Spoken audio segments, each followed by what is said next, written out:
My stepmom totally ruined my late mom's wedding dress, the one I'd been saving to wear at my own wedding someday. And get this, she wrecked it during her anniversary weekend, which she spent at my beach house. Yeah, I let her use the place. I said sure without thinking, but I forgot to warn her about the sewage issue I already knew was happening there. Let's just say her dream weekend turned into a total mess. Literally, the smell? Horrible. Now, here's the part that really hurts. That dress wasn't just fabric and thread. It belonged to my mom, who passed away from cancer when I was 16. Before she died, she made my Aunt Meline promise to keep the dress safe for me. It wasn't just any dress. It was this gorgeous vintage one from the early 90s, with delicate lace and tiny pearls my mom sewed on by hand. There's this one photo I keep on my phone, my mom twirling in that dress, glowing. That picture's been my lock screen for years. Every time I see it, I hear her voice saying, "You can tell when something's made with love. You feel it in every thread." She spent 6 months hand-stitching every single pearl, one by one, while watching old Friends episodes on VHS. It was her way of relaxing. And now it's gone. So yeah, my stepmom had a bad weekend, but I lost something way more important, something that meant everything. My dad married Samantha 3 years after my mom passed away, and ever since, she's been on this constant mission to be the perfect wife and stepmom. But the way she does it, it's like she's always trying to prove she's better than my mom, without actually saying it. She's big on appearances, always setting up these picture-perfect family photos for Instagram with captions like blended family magic or calling herself a bonus mom. I've told her before that I don't like that label. It makes me uncomfortable, but yeah, she keeps using it anyway. And then last Thanksgiving, things took a turn. She made this emotional TikTok about healing broken families and used a bunch of our family photos. The worst part? She never even asked me. I didn't find out about it until a month later when my college roommate sent me the link, totally confused. Okay, now fast forward to when I got engaged to Levi. I told the family, right? And the second she found out, Samantha switched into full wedding planner mode, like it was her big day. Even though I said I wanted something simple and meaningful, she went straight to Pinterest and made this giant vision board called Modern Bride, Modern Life. Then she shared it with her whole Facebook mom group like it was a group assignment. Still, I figured whatever. I could live with that. But what came next? That's what really pushed things over the edge. That's when everything truly started to fall apart. The dress had been safe at Ivy's place,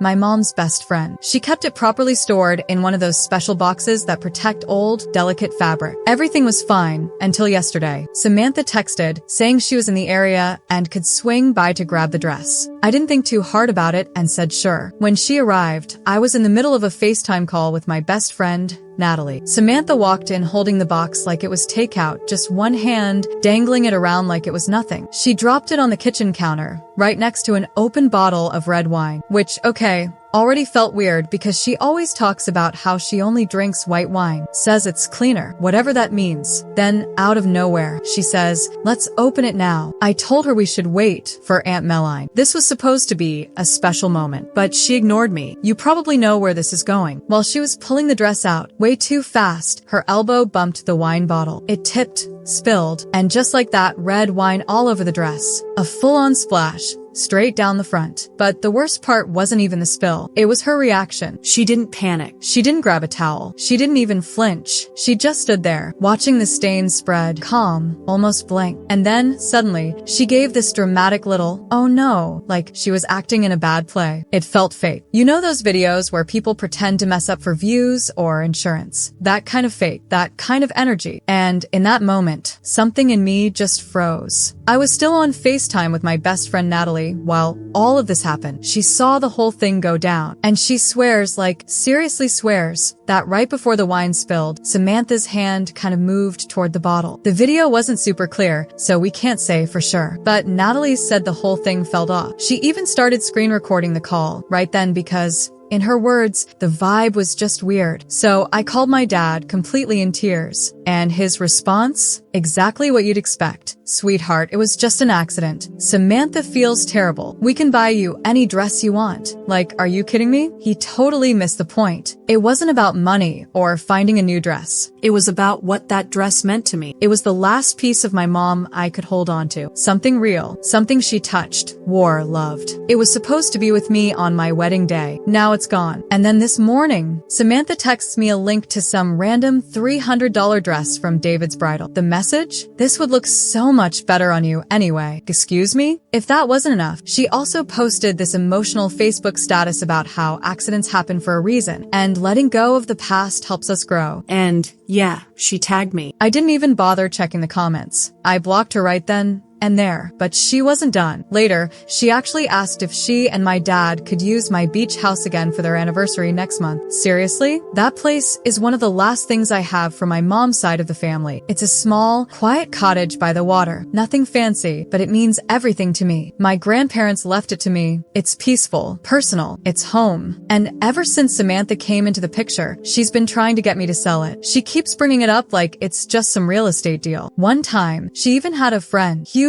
air quotes, who accidentally listed it online, like actually put it up for sale on a real estate site without even asking me. Yeah, that happened. So when Samantha asked if she could use the beach house again, I smiled and said, of course, totally fine, in the most polite, fake nice voice I could manage. Honestly, I deserved an award for that performance. And she totally believed me. What she doesn't know yet is that Joseph, my handyman, called me just last week. He gave me a heads up that there's a pretty nasty sewage problem starting to bubble up at the beach house. He even sent pictures and a whole play-by-play on WhatsApp. Super gross stuff, but yet life's been busy. I haven't exactly gotten around to fixing it yet. And whether or not I tell her before her big anniversary weekend, I guess we'll see. I mean, things get missed sometimes, right? Meanwhile, she's already posting all over Instagram, hyping up her dream weekend. She's talking about ocean views, fancy rented furniture, and her favorite photographer coming to shoot the whole thing. Her posts look like something out of a wedding magazine. Only the plumbing has other ideas. So sure, she can have her picture-perfect celebration. It just might come with a little unexpected backup. First update. First off, thank you. Really. To everyone who reached out or commented on my last post, your support meant more than you know. The past few days have been rough, and honestly, I wasn't sure I'd even share this next part. I needed some time to process everything, to sit with what I found out, and decide if I was ready to talk about it. So, here's what's happened since then. After I posted the update, Ivy, my mom's best friend, the one who was holding onto the dress, called me. Her voice was shaky. She said something about that day just hadn't felt right. So she went back and checked the Ring doorbell footage from when Samantha picked up the dress. And here's where things get weird. Samantha didn't just stop by once like she told me. The camera shows her car slowly creeping past Ivy's house at around 8:30 in the morning. Not stopping, just circling the block. Once, then again. Ivy only remembered because her neighbor texted that morning asking if she knew anything about a car driving real slow through the neighborhood. At the time, Ivy brushed it off, but hours later, around 2:30 p.m., Samantha came back. That's when she actually rang the bell and picked up the dress. But here's the part that really got to me. She was holding a Target bag, and right before she knocked, she clearly pulls something out of that bag and slips it into her purse. You can see it on the footage, no question. Now look, I know that's not proof. It could have been gum, tissues, anything, but watching it, it just doesn't feel innocent. It feels planned, like she was getting ready to do something quietly. And then there's Eva, my stepsister. She's been texting me little things, but you can tell she's trying not to get too involved. Still, she said something that stuck. Apparently, Samantha was super fixated on my engagement, way more than I realized. Eva said she'd been deep in wedding Pinterest boards and bridal blogs weeks before I even told her I was thinking about wearing my mom's dress. So yeah, I don't know what all this means yet. I'm not jumping to conclusions, but it just doesn't feel random. Not at all. Honestly, I wasn't planning to act on any of this. Not yet. I figured maybe I was just overthinking, trying to find meaning in something that didn't make sense. But then yesterday, I met up with Aunt Meline for coffee and everything changed. She brought my dad's old laptop with her. She's been using it to help him with taxes and paperwork since my mom passed, quietly handling everything behind the scenes for years. She told me she'd come across something strange while sorting through recent receipts and thought I should see it. And there it was, a Target receipt from the exact same day the dress got ruined. The timestamp? 6:45 a.m. And what was bought? A bottle of red wine, cleaning supplies, a cheap plastic drop cloth, the kind people use for painting. And get this, the red wine on the receipt, same brand that spilled on the dress. Now here's why that matters. Samantha doesn't drink red wine, ever. She's very vocal about it, says red wine stains her veneers, makes her feel bloated, doesn't fit her clean lifestyle. She's been consistent about that forever. So I'm just sitting there, holding the receipt, while Aunt Meline sips her coffee like it's no big deal. But for me, everything starts clicking into place. Not in some big dramatic way, but in this slow, quiet way where each little thing suddenly makes more sense. And yeah, I have no idea what she planned to do with that drop cloth. I don't even want to think about it. But that timestamp, 6:45 a.m., before she ever picked up the dress, that's what stuck in my head. When I showed my dad the Target receipt, he didn't get angry. He didn't yell or ask for an explanation. He just went quiet, completely still, like a part of him had stopped pretending not to notice what was right in front of him. He kept rubbing his wedding ring, the first one, the one from when he was married to my mom. He still wears it on his right hand, like a habit he can't let go of. After a long pause, he finally said, "I didn't want to see it before, but there's been a pattern." That's when I told him about the screen recording, the one Natalie took during the FaceTime call, right before the wine spilled. The video's grainy, not solid proof, but I'm keeping it, just like I'm keeping everything else. Every message, every receipt, every little clue. Then he told me something that caught me off guard about my mom's old cookbooks, the ones filled with her notes, recipes, and little scribbles in the margins. I thought they were accidentally donated last year. Samantha had told me it was a mix-up with a charity pickup. Turns out that wasn't true. Dad said he found them weeks ago, boxed up, labeled for donation, sitting in the garage. He didn't say anything at the time. Thought maybe I wouldn't notice they were gone. Then he just sat there looking at his hands. No tears, no big apology, just quiet. And then he said, "I messed up, didn't I? I let her do this." That hit harder than any shouting ever could. The way he said it, flat, honest, felt like something cracked open, like he finally saw the truth. He couldn't undo what had happened, but he was finally ready to admit it. So, here's where things are now. Samantha's out here acting like nothing's wrong, like everything's totally fine. She keeps texting me links to wedding dresses, and every time, she adds some little comment about how each one is so much more you than my mom's super old gown. Real subtle, right? And then there's the house. It's still this big, unspoken thing hanging over all of it, but that hasn't stopped her. She's already created a Facebook event for their anniversary party. 35 people have RSVP'd so far, and the list keeps growing. She's posting all over social media like this beach weekend is straight out of a travel magazine, tagging party rental companies, sharing mood boards. It looks like she thinks it's all locked in. Just yesterday, she sent me this long text about table layouts and asked if the house has enough bathrooms for everyone. And the thing I can't stop thinking about, I haven't told her what Joseph, the handyman, told me last week. He sent me a video. It's bad. You can actually see water bubbling up in the yard when it rains. He says the septic system is barely hanging on. Definitely not ready for a crowd like that. But every time Samantha calls, I somehow don't mention it. Not because I forgot. More like I don't know how to bring it up without everything blowing up. And maybe that's what I'm afraid of most. Lately, Eva's been spending more time at her friend's house. She says the vibe at home feels off. Not something she can explain exactly, just this weird tension in the air. And suddenly, Samantha's being extra nice to her. Expensive Amazon gifts showing up at the door. A surprise offer for a full spa day. Eva's suspicious. She told me it feels like Samantha's trying to buy her silence about something. She's not sure what it is, but she knows something isn't right. Then today, I finally heard back from the dress preservation specialist. And what they found, yeah, it was strange. The wine stain wasn't a regular spill. They said the mark was too focused, like it had been poured in one exact spot, on purpose. And there were tiny snags in the lace, too, like someone had handled the dress roughly before the wine even touched it. And all this happened while the dress was still sealed in the preservation box. So, whoever opened it didn't treat it with care at all. I keep thinking about this one photo I have, mom in the dress, smiling, holding a glass of champagne. There's a little pearl detail on the sleeve she always used to talk about. Said it took her 3 nights to sew on while watching old Seinfeld reruns. Now, that detail's gone. The wine destroyed it completely. And I don't know, it's hard not to wonder if that was the goal all along. Like someone didn't just ruin the dress. They meant to. Edit. Okay, so a bunch of you have been asking what I'm planning to do about the beach house party. Truth is, I'm not doing much. I'm just gonna let it all unfold however it wants to. The septic system, well, it's not magically fixing itself. It is what it is. Edit 2. And yep, for those of you asking about the dress, I am keeping all the documentation from the preservation specialist. But no, I'm not going after anyone legally. Not right now anyway. Some things They just unravel on their own, you know? Edit 3. Oh, Dad just texted. Says he wants to stop by tomorrow. Apparently, he found some old photos of Mom he thinks I should have. Part of me thinks maybe, finally, he's ready to actually talk. Like, really talk. We'll see. Second update. Thanks to everyone who's checked in lately, really. It means a lot. There's been a lot going on this week, so I thought I'd give a quick update about the whole beach house situation. Here's where things stand. Samantha's still going full speed with what she's calling an intimate gathering, but somehow, her version of intimate now includes 35 people. She actually texted me this morning asking how many cars the driveway can fit. And yep, she brought up the bathrooms again. Her exact words were, "There are 2 bathrooms, right? That should be enough." And every time she brings this stuff up, I feel like I'm about to say something. I really do. I want to tell her about the septic system, how bad it's gotten, but I keep holding back. Maybe I'm waiting for the right moment. Or maybe I'm just bracing for the drama that'll come with it. Joseph, my handyman,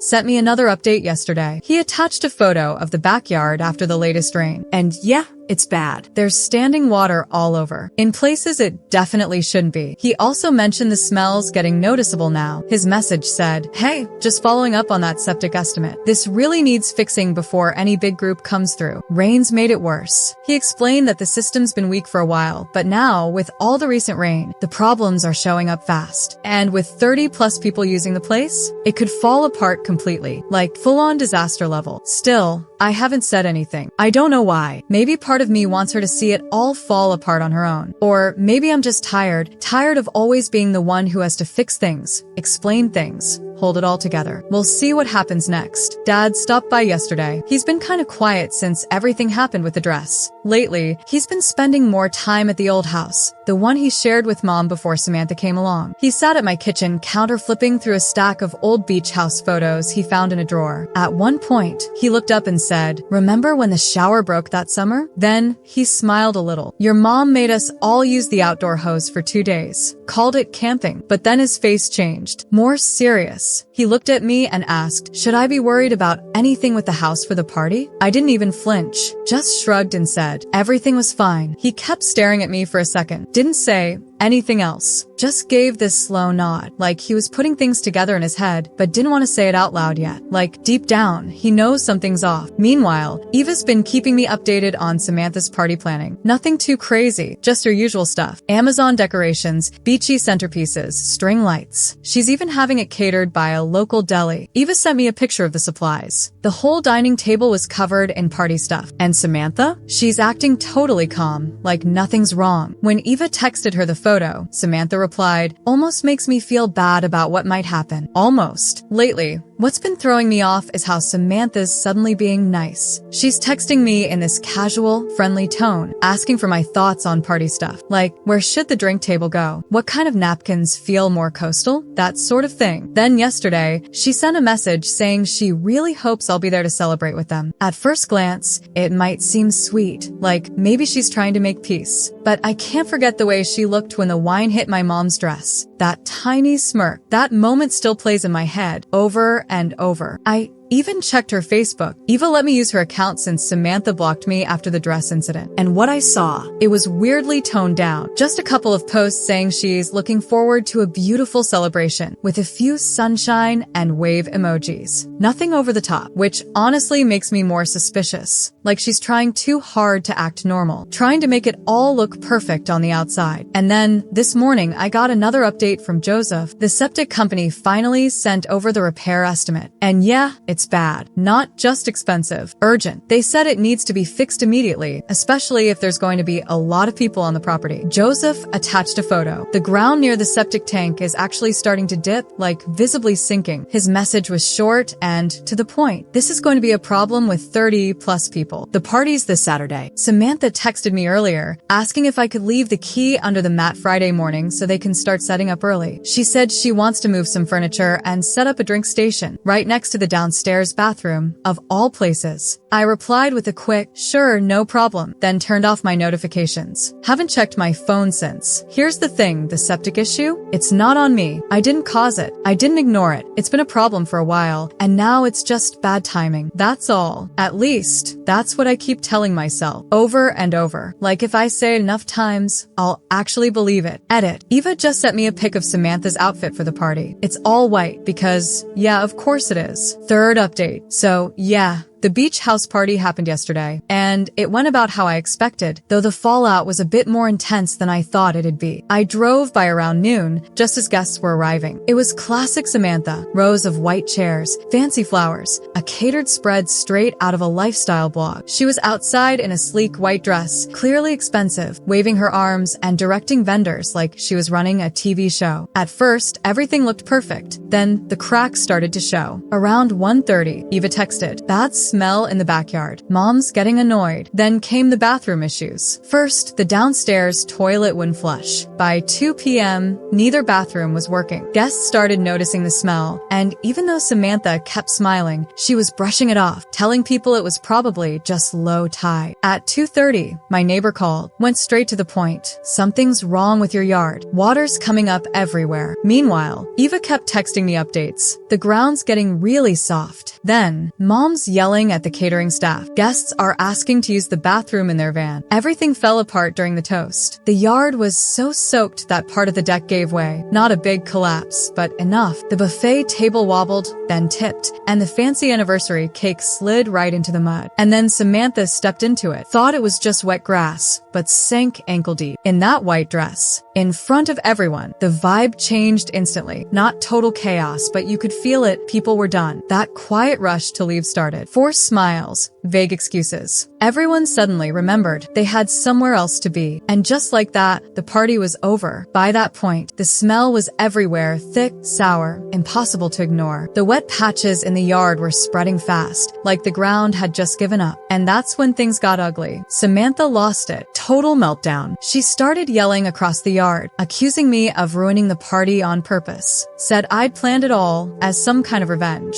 She was pacing, pointing, mascara running down her face, screaming about betrayal, still wearing that soaked white dress. Then she grabbed her phone, still ankle deep in the mess, and started calling lawyers. Just flipping through contacts, trying to find anyone who'd answer on a Saturday afternoon. Like someone was going to magically fix the flooded yard and her image at the same time. And Dad? He didn't react the way I expected. There was no quiet disappointment, no calm voice, No sigh. He exploded. He started yelling at me, at her, at everything, mad about how much it was going to cost, mad that it got this far. He jumped back and forth between blaming me for not warning them about the septic issue and blaming Samantha for throwing a party, without even asking basic questions like, is the plumbing okay? He wasn't picking sides. He was just mad. At everything, at all of us. Eva caught parts of it on video, just little clips, but enough to get the picture. Samantha yelling about lawsuits and defamation. Dad shouting about property damage. Guests scrambling to leave, pulling quick three-point turns to get out of the driveway. Total chaos. Since then, I've gotten around 30 texts from Samantha. Not kidding. They're all over the place. Some threatening legal action, others full of guilt trips and angry rants. One text even said, "You planned this. My lawyer will hear about this. You've ruined everything, just like your mother, always needing to be the victim." Yeah, that one hit hard. Dad's been calling nonstop too, but it's not the calm, thoughtful version of him I'm used to. Now he's all about blame and damage costs, saying things like, "I don't even know whose side I'm on anymore," and "You're both acting like children." He's staying at his brother's place for now. Samantha won't even talk to him. She's angry that he didn't immediately take her side. To her, not picking a side feels like a betrayal. So, that's where things stand. The yard's a wreck, the family's falling apart, and there's a video that's probably making its way into a group chat we'll never be invited to. The damage isn't just drama, it's real. The yard looks like a storm hit it. The downstairs carpets, soaked and ruined. And the septic system? It's completely shot. Joseph sent me the repair estimate this morning. It's bad. Like, you'll want to sit down before reading this, kind of bad. Samantha's already gone full meltdown mode. She posted in the neighborhood Facebook group asking for lawyer recommendations for property damage and something she's now calling intentional emotional distress. Eva's been texting nonstop with updates. Apparently, Samantha's been on the phone all day, telling anyone who will listen that I ruined the party out of jealousy. She's already brought in 3 contractors to inspect everything, taking notes, snapping photos, basically prepping for a legal battle. Then came the final straw. One last message from Samantha. Long, angry, full of threats. The last line? You think you're so clever. Just wait. That beach house won't be yours for long once I'm done with the lawyers. Hope it was worth it. I blocked her after that.